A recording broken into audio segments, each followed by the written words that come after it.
पूछ रहे हैं इनके कोऑर्डिनेटरों से, इनके यूट्यूब चैनल वालों से कि भाई किसकी वाणी है, सोई गुरु पूरा कहावे, दो अक्षर का भेद बतावे। अब जवाब नहीं आ रहा इन लोगों को, क्यों? सत्य खुल गया है।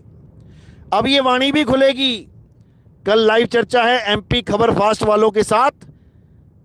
कल लाइव में इनको अच्छे से धोएंगे, इनको अच्छे से समझाएंगे दो अक्षर होते क्या हैं। कल एक बकवादी को लेके आए ये लोग, एक बकवादी को लेके आए और मेरे साथ फोन पे बात करवाई। मैं पूछता रह गया तेरा गुरु कौन है, गुरु तो बता दे। उस रब के बंदे ने गुरु ही नहीं बताया अपना। इतना बेशरम आदमी मैंने जीवन में नहीं देखा जो अपने गुरु का ही नाम नहीं बता पा रहा है। इतना बुरा हाल है इन लोगों का।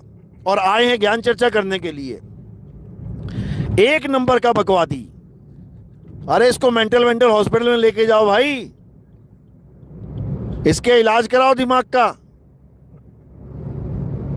लेकिन इस बार उन्होंने वादा किया है कि वो ऐसे बकवादियों को नहीं लेके आएंगे। इस बार उन्होंने बोला है कि अच्छी तरह प्यार से चर्चा होगी, अब बकवास करने वालों को नहीं बुलाया जाएगा। अच्छी बात है, इतनी अकल तो आई इन एमपी खबर फास्ट वालों को। देखो क्या कह रहे हैं, अच्छे से सुनना।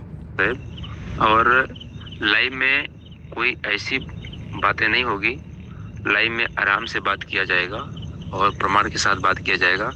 कोई अपनी बात को लेकर के जबरदस्ती नहीं करेगा कि जब मनमानी चलाए, ऐसा नहीं। एक व्यक्ति अपनी बात रख लेगा, इसके बाद अपना दूसरा व्यक्ति बात रखेगा, आराम से उसमें बात किया जाएगा।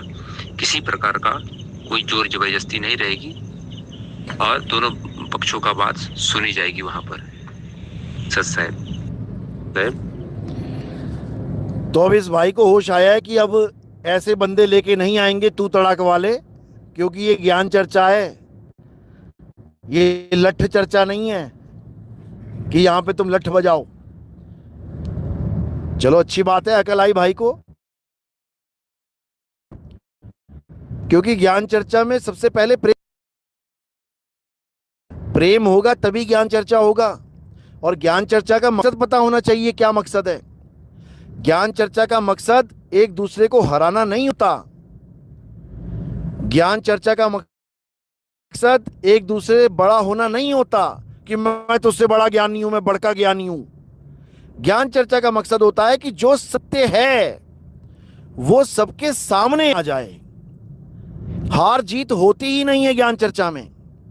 ज्ञान चर्चा में किसी आदमी की, किसी व्यक्ति की हार या जीत नहीं होती, क्योंकि किसी व्यक्ति के घर का ज्ञान है ही नहीं है। घर से लेके आए हो क्या? जब तुम्हारा ज्ञान ही नहीं है, ज्ञान किसी और का है, तो तुम्हारी हार और जीत कैसे होगी? ज्ञान चर्चा में सत्य की जीत और असत्य की हार होती, किसी आदमी की हार और जीत नहीं होती। सर्वानंद इसीलिए धक्के खाता फिरता था कि मैं सबसे जीत जाऊं, मैं सबसे जीत जाऊं।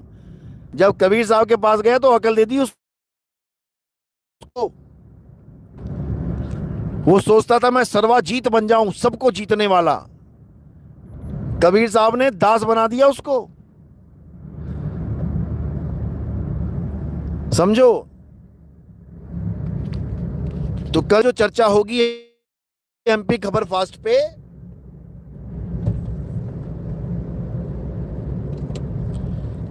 कल बताएंगे दुनिया को कि आखिर वो दो अक्षर क्या हैं।